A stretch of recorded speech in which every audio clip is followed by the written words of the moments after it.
Dalam industri konstruksi, proyek yang sukses tidak hanya ditentukan oleh keahlian teknis dan modal, tetapi juga oleh sistem kerja yang terstruktur dan terkontrol. Salah satu fondasi utama sistem tersebut adalah SOP, Standard Operating Procedure, untuk perusahaan konstruksi.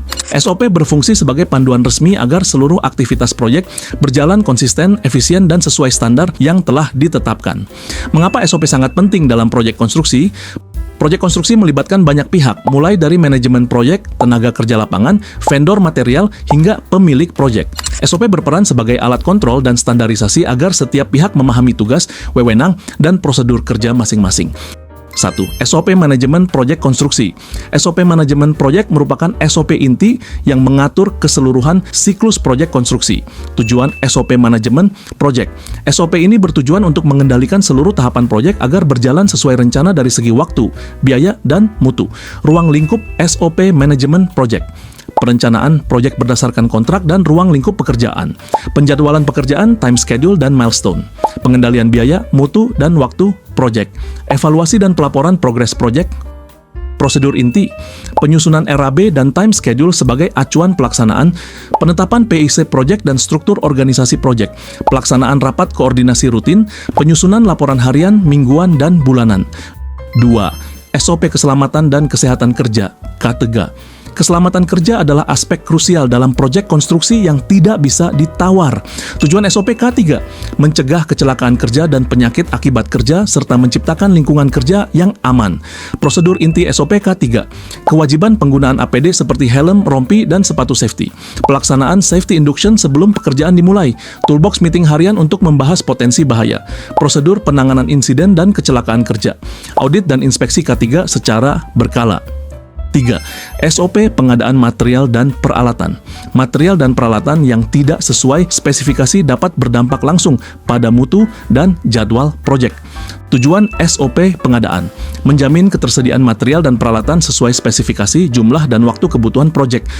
Prosedur inti, pengajuan permintaan pembelian, purchase request, evaluasi dan seleksi vendor atau supplier, proses penerimaan dan inspeksi material, penyimpanan material yang aman dan tertata, pengendalian stok material proyek. 4. SOP Pelaksanaan Pekerjaan Lapangan. SOP ini menjadi pedoman langsung bagi aktivitas di lapangan.